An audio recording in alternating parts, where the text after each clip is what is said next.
நடந்து முடிந்த நாடாளுமன்ற தேர்தலில் விருதுநகர் பாராளுமன்ற தொகுதியில் அதிகமான வாக்குகள் பெற்றிருக்கக்கூடிய மண்டல் என்ற பெருமையை மண்டல் தலைவர் அவர்கள் கருப்பையானன் அவர்கள் பெற்றிருக்கிறார். கட்சியின் நிர்வாகிகள் அடிப்படையில் இந்த மாதிரி நிறையா மண்டலில் தீவிரமாக செயல்பட்டிருக்கிறார்கள். பணத்தை கொடுத்து வாக்கை வாங்கிவிடலாம் என்ற திராவிட கட்சிகளின் கொள்கைக்கு அப்பாற்பட்டு பணம் இல்லாமல் தேர்தலை சந்திப்போம் என்ற முடிவை எங்கள் மாநில தலைவர் எடுத்தார். அதற்கு ஏற்ற வெற்றியாக பல இடங்களில் மக்கள் பெருவாரியான ஆதரவை கொடுத்திருக்கிறார்கள். அதற்காக உழைத்த கட்சி நிர்வாகிகளை அவர்கள் வீட்டுக்கு சென்று அவர்களை சந்தித்து வருகிறார். அதற்கு அப்பாற்பட்டு இந்த மாதிரி மதுரை மாவட்டத்தில் இந்த மாதிரி அண்ணனோட வெற்றி. சார், இப்போ நடந்து முடிந்த தேர்தலில் பார்த்தீங்கன்னா பதவியேற்புள்ளால் நேற்று கிட்டத்தட்ட 71 பேரில் தமிழகத்தை சேர்ந்தவங்க கேபினெட்டில் அமைச்சரவை கொடுக்கல, தமிழகத்தை வஞ்சிக்குது இன்னும் பாஜகன்னு சொல்லி கொடுத்தாங்க. இந்த மாதிரியான வருத்தங்கள் இருக்கக்கூடிய பத்திரிகையாளர்களும் ஊடகங்களும் மக்களும் அப்போ நாளைக்கு பாரதிய ஜனதா கட்சியை சார்ந்த வேட்பாளர்களை ஆதரிக்கணும். இங்கேருந்து நீங்கள் ஜெயிச்சு நீங்கள் இங்கே இது வரைக்கும் நீங்கள் ஆதரவே கொடுக்காம இருந்தாலும் 3 பேர் மத்திய அமைச்சராக இருக்காங்க, ஆளுநர்களாக இருக்காங்க, 4 மாநிலத்துக்கு இருக்காங்க. தமிழிசேகா வந்தாலுமே அது மீண்டும் ஒரு தமிழருக்கு தான் கொடுத்துருக்காங்கிறப்ப மக்களாகிய நீங்கள் பாஜக பிரதிநிதியை நேரடியாக தேர்ந்தெடுத்து அனுப்புங்க. கண்டிப்பாக நாளைக்கு எங்களுடைய மாநில தலைவர் பிரதமர்கிட்ட கேட்டு கேபினெட் வாங்கி கொடுப்போம். தமிழகத்தில் பாஜக இப்போ 2வது இடத்துல பல இடங்களில் வெற்றி பெற்றிருக்கு, 2வது இடத்துக்கு வந்திருக்குது. இது பாஜகவோட வளர்ச்சியா அதிகரிச்சிருக்கு இல்லையா? இது மாநில கட்சிகளுக்கு போட்டியாக வந்திருக்கீங்கன்னு நினைக்கிறீங்களா? ஏன்னா அதிமுகவை பின்தள்ளிட்டு வந்திருக்கீங்க சார். மாநிலத்தை ஆளணுங்கிறது தான் எங்களோட எண்ணம். நீங்கள் மாநில கட்சி தேசிய கட்சின்னு சொல்லாதீங்க. எங்களுடைய எண்ணம் வரக்கூடிய 2026இல் தமிழ்நாட்டை ஆள வேண்டும் என்பது மட்டுமே. அதற்குண்டான ஒரு அடித்தளமாக எந்த தேசிய கட்சியும் இங்கே இருக்கக்கூடிய திராவிட கட்சிகளை சார்ந்து தான் நீங்கள் காலம் தள்ள முடியும். காங்கிரஸாக இருந்தாலும், கம்யூனிஸ்ட்டு, பாஜக இது மாதிரி தேசிய கட்சிகளாக இருந்தாலும் தமிழ்நாட்டை பொறுத்த வரைக்கும் இங்கே இருக்கக்கூடிய ஏதோ ஒரு திராவிட கட்சியை வச்சு தான் நீங்கள் பயணிக்கும்ங்கிறத முதல் முறையாக நாங்கள் உடைச்சு அதை நாங்கள் வெற்றியும் காண்டிருக்கோம். பெருவாரியான வாக்குகள் பெற்றிருக்கோம். 2வது இடத்துக்கு வந்திருக்கோம். நிறையா இடங்களில் அதிமுக இவ்வளோ பெரிய ஒரு சாம்ராஜ்யம் அம்மையார் ஜெயலலிதா அவர்களாலையும் எம்ஜிஆர் அவர்களாலையும் வளர்த்தெடுக்கப்பட்ட சின்னம் கட்சி இன்றைக்கி பல இடங்களில் தடம் தெரியாமல் போயிருக்கு, டெபாசிட் இழக்கப்பட்டிருக்கு.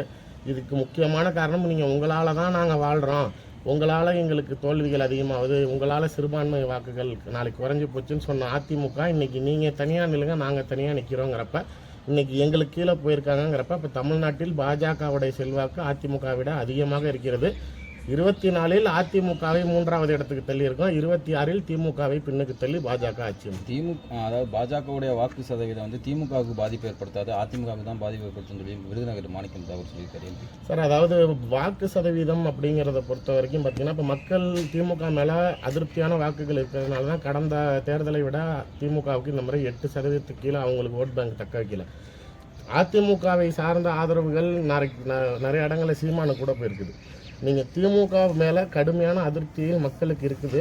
அதுக்கு சரியான ஒரு எதிரியான கட்சி எந்த கட்சிங்கிற இடத்துல திமுகவா இல்லை அதிமுகவா பாஜகவாங்கிற ஒரு பிரிவினையினால் மக்களின் குழப்பங்கள் ஒரு கட்சியை சார்ந்து போவதில் ஒரு சில நெருடல் இருந்தது.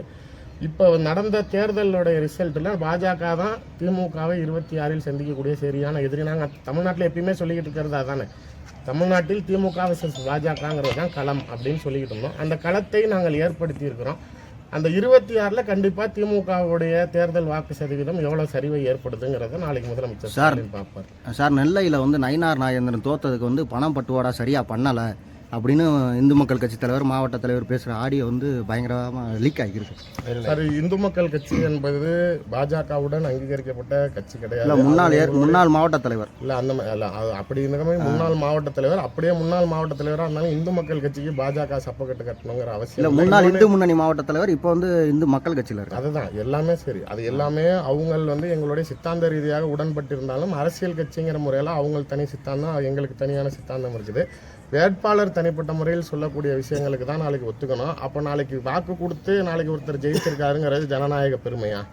நாளைக்கு நயினாரான பணம் கொடுக்கலங்கிறதுனால தோத்துட்டார், உங்கள் ஆடியோ உண்மைங்கிற பட்சத்தில் அதுக்கு கருத்து சொல்லணும்னு நான் சொன்னால் கூட அப்போ வாக்கு கொடுத்து நாளைக்கு ஓட்டு வாங்கி ஜெயிக்கிறதுங்கிறது பெருமையா? அதை மக்கள் மனநிலையை மாற்ற வேண்டும். நாளைக்கு உண்மையான நியாயமாக உங்களுக்கு உழைக்கக்கூடிய வேட்பாளர்கள் வேணும்னா மக்கள் முதல்ல மாற்றத்தை விரும்பணும்னா நீங்கள் மாறணும்.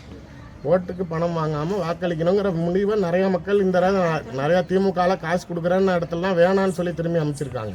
அந்த மாதிரியான விஷயங்களில் மக்கள் நாளைக்கு நடுநிலையாக இருந்து நாளைக்கு உண்மையாக அவர்கள் நாளைக்கு நேர்மையான வேட்பாளர்களை வேணும்னு நினச்சா அவங்க கொஞ்சம் நேர்மையாக நடந்துக்கணும்.